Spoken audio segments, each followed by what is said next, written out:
Hi guys, I'm Deepthi and welcome back to my channel. So this is going to be our class 13. So we will discuss few more rules in this video. Okay. Now rule 44, use of apostrophe. అంటే apostrophe ఉంటుంది కదా, so దాన్ని usage గురించి discuss చేస్తున్నాం అనమాట. So మనం ఎలాంటి వాటి దగ్గర యూజ్ చేయొచ్చు, ఎలాంటి వాటి దగ్గర యూజ్ చేయకూడదు అని చెప్పేసి. Okay, apostrophe and is not used with non living things. So non living థింగ్స్తో మనం అపాస్ట్రఫీని యూజ్ చేయకూడదు అని చెప్తున్నాడు. ఎందుకంటే అపాస్ట్రఫీ అనేది మనం ఎందుకు యూజ్ చేస్తామంటే ఒక పొసెషన్ని తెలపడానికి యూజ్ చేస్తామన్నమాట. అంటే ఇప్పుడు ఫర్ ఎగ్జాంపుల్, ఇప్పుడు నేను హ్యూమన్ బీయింగ్ని. సో నాకు కారు ఉంది, బైక్ ఉంది అంటే అవి నావి. అందుకని చెప్పేసి అది నాది, నేను I'm the owner of those things కదా. సో అక్కడ పొసెషన్ అనేది ఒక మీనింగ్ఫుల్గా ఉంది. అలా కాకుండా ఫర్ ఎగ్జాంపుల్ కార్ ఉంది, కార్ టైర్ ఉంది. ఇప్పుడు కార్ టైర్ ఏదైతే ఉందో దాన్ని టైర్ని కారు ఏమీ ఓన్ చేసుకోవట్లేదు. సో అక్కడ అది పొసెషన్ కాదనమాట. అందుకని మనం కార్స్ టైర్ అని చెప్పకూడదు, టైర్ ఆఫ్ ది కారు అలా చెప్పాలి. సో ఇక్కడ ఏంటంటే మనం నాన్ లివింగ్ థింగ్స్కి పొసెషన్ అనేది, అపాస్ట్రఫీ అనేది యూజ్ చేయకూడదని చెప్పేసి చెప్తున్నాడు. సో ఎగ్జాంపుల్స్ చూస్తే tables legs, doors bolt, pens pens ink, books page, chairs legs ఇలా చెప్పకూడదు. ఇవన్నీ కూడా all these sentences are incorrect. So మనం ఎలా చెప్పాలి అంటే these can be rewritten as legs of the table, bolt of the door, ink of the pen, page of the book, legs of the chair. So ఇలా చెప్పాలన్నమాట. ఎందుకంటే అవి non living థింగ్స్కి మనం possession చెప్పం కాబట్టి. Note,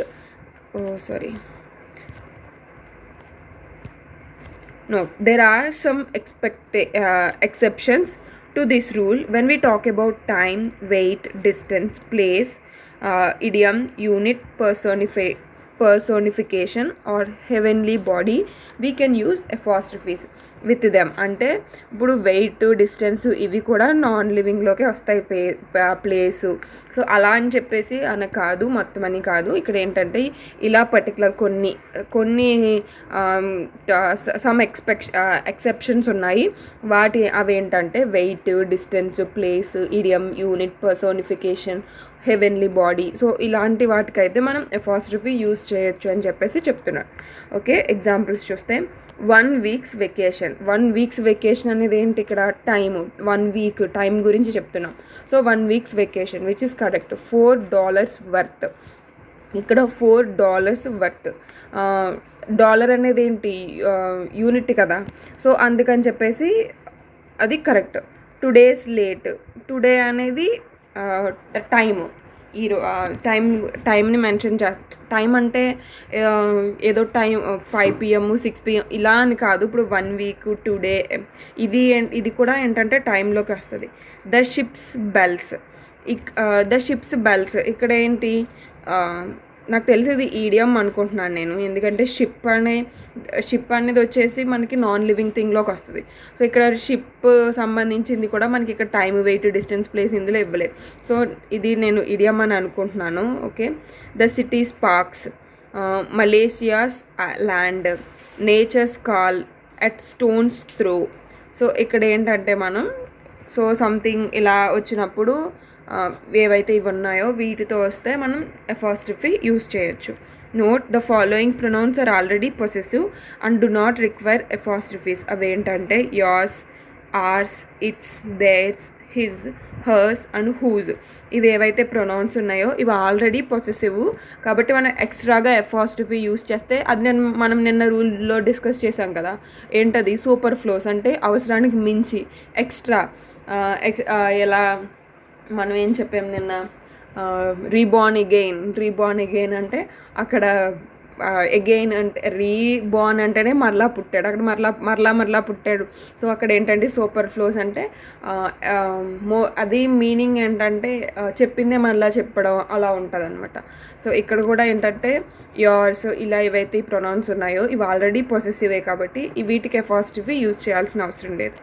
okay, now rule 45, whenever a point of time in the past is mentioned in the sentence, that is yesterday, 10 days ago, etc. So we always use simple past. మనం ఒక point of టైంని కనుక పాస్ట్లో జరిగిన దాని గురించి ఏదైనా మాట్లాడుతున్నప్పుడు మనం పాయింట్ ఆఫ్ టైంని మెన్షన్ చేస్తే దాన్ని ఖచ్చితంగా మనం సింపుల్ పాస్ట్ టెన్స్లో ఆ సెంటెన్స్కి మనం సింపుల్ పాస్ట్ టెన్సే యూస్ చేస్తాము అని చెప్పేసి చెప్తుందన్నమాట ఈ రూల్. ఎగ్జాంపుల్స్ చూస్తే, I have gone to the market yesterday to purchase a car. ఇక్కడ ఎస్టర్డే అక్కడ పర్టికులర్గా మనం ఎప్పుడు వెళ్ళాము అని చెప్పేసి ఒక పాయింట్ ఆఫ్ టైంని మెన్షన్ చేసాం కాబట్టి I have gone to the market yesterday to purchase a car అంటే ఇక్కడ ఐ హ్యావ్ వచ్చింది. హ్యావ్ అంటే ఏంటి? Perfect tense. అది పర్ఫెక్ట్ టెన్స్ అని మనం ఇప్పుడే ఏం చెప్పాం? సింపుల్ పాస్ట్ టెన్స్ యూస్ చేస్తామని చెప్పాం. సో సింపుల్ పాస్ట్ టెన్స్ అనేది రావాలి. ఇక్కడ పర్ఫెక్ట్ వచ్చింది కాబట్టి which is incorrect. I went to the market yesterday to purchase a car. I went, go, went, gone. Past టెన్స్కి ఏంటి? Verb second form V2. So went వచ్చింది అంతే. మిగిలినంతా ఇదేంటి? ఆబ్జెక్ట్ కదా. సో ఐ వెంట్ సింపుల్గా ఒక సబ్జెక్టు, వర్బ్, ఆబ్జెక్ట్. తర్వాత the company shares have, మళ్ళీ ఇక్కడ హ్యావ్ వచ్చింది. హ్యావ్ వచ్చిందంటేనే అది perfect tense. The company shares have dived by 90p అంటే ఏంటో మరి, to 165 మేబీ పాయింట్స్ మరి ఏంటో తెలీదు, on the stock market last week. Stock market తెలిసిన వాళ్ళకి తెలుస్తుంది. ఓకే, ఇది అందుకని ఇది ఇక్కడ మనకి ఇది పర్ఫెక్ట్ టెన్స్లో ఇచ్చాడు. మనం point of time last week అని చెప్తున్నాడు పర్టికులర్గా. సో అక్కడ పాయింట్ ఆఫ్ టైం మెన్షన్ చేస్తున్నాడు కాబట్టి మనం సింపుల్ పాస్ట్ టెన్స్ యూస్ చేయాలి.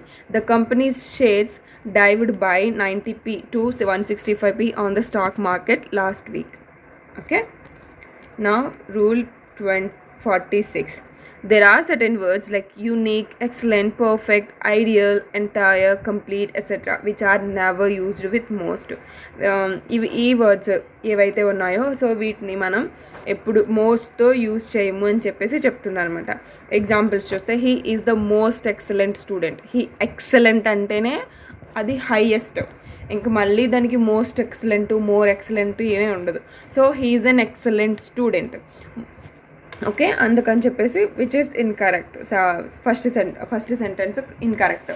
తర్వాత this is the most unique. Unique కూడా మనకి ఇందులో ఉంది. సో యూనిక్ అనేది కూడా మోస్ట్ యూజ్ చేయం. This is a unique product of our company. He is completely perfect. Perfect అంటేనే కంప్లీట్గా, మళ్ళీ కంప్లీట్ ఇది కూడా అంతే, సూపర్ ఫ్లోస్ అవుతుంది. హీ ఈజ్ పర్ఫెక్ట్ అంతే.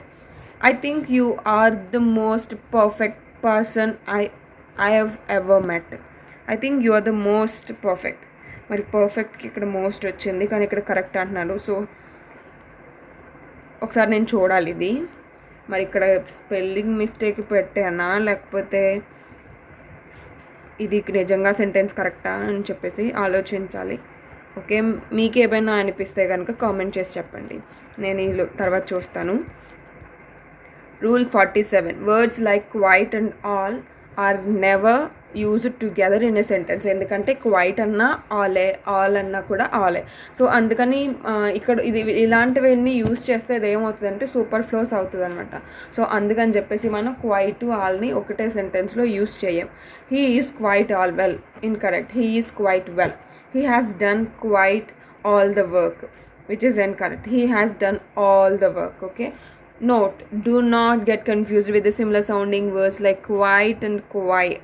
ఇది quite, ఇది quite. ప్రొనౌన్సియేషన్ కొంచెం నాకు అంత క్లారిటీగా ప్రొనౌన్సియేషన్ డిఫరెన్స్ రావట్లేదు కానీ లైట్గా డిఫరెన్స్ ఉంటుంది. ఇది క్వైట్ వస్తుంది, ఇది క్వైట్ అని వస్తుంది, క్వైట్. ఓకే, సో ఈ జస్ట్ క్వైటే మనకి ఆల్ అనే మీనింగ్తో వస్తుంది. క్వైట్ అంటే అది సైలెంట్ అనమాట. So quiet is a noun which means the state of being silent. Quite is an adverb which means completely. అందుకని చెప్పేసి మనకు కంప్లీట్లీ మీనింగ్ వస్తుంది కాబట్టి సో క్వైట్ని, ఆల్ని యూజ్ చేయం, ఒకటే సెంటెన్స్లో యూజ్ చేయం. అదే క్వైట్ అయితే అది సైలెంట్ అనే meaning. Okay, rule 48. So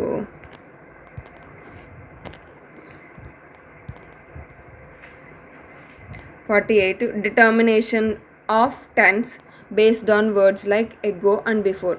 so ఇక్కడ ఏంటంటే మనం ఈ వర్డ్స్ని బేస్ చేసుకుని టెన్స్ని ఎలా డిటర్మైన్ చేస్తాం. So we generally use simple past tense when the word ego is mentioned in the sentence. In the case of before we use past perfect tense. మనం ఒకవేళ సెంటెన్స్లో మనం ఎగోని మెన్షన్ చేస్తే సింపుల్ పాస్ట్ టెన్స్ని, బిఫోర్ని యూజ్ చేస్తే past perfect టెన్స్ని జనరల్గా use చేస్తాము అని చెప్పేసి చెప్తున్నాను అనమాట. సో ఇక్కడ ఏంటంటే ఎగ్జాంపుల్స్ చూస్తే he had gone 2 seconds ago. He had gone 2 seconds ago అన్నాడు. ఎగో వచ్చినప్పుడు మనం ఏం చెప్పాం, సింపుల్ పాస్ట్ అన్నాం. సింపుల్ పాస్ట్ అన్నప్పుడు ఇక్కడ ఏమొచ్చింది, హ్యాడ్ వచ్చింది. హ్యాడ్ వస్తుంది ఏమైంది, పర్ఫెక్ట్ అయింది. So he went 2 seconds ago which is simple past. తర్వాత she had submitted the work 5 hours ago. ఇక్కడ కూడా ఎగో వచ్చింది. ఎగో వచ్చినప్పుడు simple past. She submitted the work 5 hours ago ఎందుకంటే హ్యాడ్ అనేది పర్ఫెక్ట్ టెన్స్ వచ్చింది. సో ఇక్కడ ఏంటంటే మనకి బిఫోర్ వస్తేనేమో పాస్ట్ పర్ఫెక్ట్ టెన్స్ యూస్ చేస్తాము, ఎగో వచ్చినప్పుడేమో సింపుల్ పాస్ట్ టెన్స్ యూస్ చేయాలి అని చెప్పేసి చెప్తున్నారు అనమాట. So in the last sentence 2 actions have happened. ఇక్కడ ఏంటంటే the patient died before the doctor came, అంటే డాక్టర్ వచ్చే లోపే పేషెంట్ చచ్చిపోయాడు అని చెప్తున్నాడు. So in the last sentence 2 actions have happened in the past. So for the earlier action we used had plus V3 and for the later action we use V2. ఇక్కడ ఏంటంటే మనం సింపుల్గా గుర్తుపెట్టుకోవాల్సింది, ఏదైతే రీసెంట్ పాస్ట్ ఉంటుందో దానికి మనం simple past use చేస్తాము. మోస్ట్ పాస్ట్ ఉన్నదైతే అక్కడ మనం మళ్ళీ పాస్ట్ పర్ఫెక్ట్ టెన్సే యూస్ చేస్తాం. ఓకే, అందుకే ఇక్కడ the patient had died. So ఇక్కడ పేషెంట్ చనిపోవడం అనేది ముందు జరిగింది, దాని తర్వాత డాక్టర్ వచ్చాడు. సో డాక్టర్ వచ్చేప్పటికే పేషెంట్ చచ్చిపోయాడు అంటే పేషెంట్ చనిపోవడం ఫస్ట్ జరిగింది కాబట్టి అందుకని ఏదైతే మోర్ పాస్ట్ ఉందో దాన్ని పాస్ట్ పర్ఫెక్ట్ టెన్స్లో రాస్తున్నాం. సో పాస్ట్ పర్ఫెక్ట్ టెన్స్ ఏంటి, had plus V3. The patient had died. So ఎప్పుడు, before the doctor came. Doctor came which is simple past. Okay, so just simple rules, మనం 5 rules discuss చేసాం, చాలా చిన్న రూల్సే. So next వీడియోలో ఇంకా కొన్ని రూల్స్ డిస్కస్ చేయడానికి ట్రై చేస్తాం. ఓకే, ఇప్పుడు వరకు నా ఎక్స్ప్లెనేషన్ మీకు నచ్చితే కనుక వీడియోని లైక్ చేయండి, షేర్ చేయండి, నా ఛానల్కి సబ్స్క్రైబ్ చేసుకోండి. Okay, thank you. మధ్యలో నేను ఒకటి ఇది ఏదైతే ఉందో I think you are the most perfect person I have met అని నేను కొంచెం కన్ఫ్యూజ్ అయ్యాను కదా. సో మీకు ఏదైనా ఐడియా వస్తే కనుక దీని గురించి కామెంట్ చేయండి. Okay, so bye, thank you so much. See you in the next video.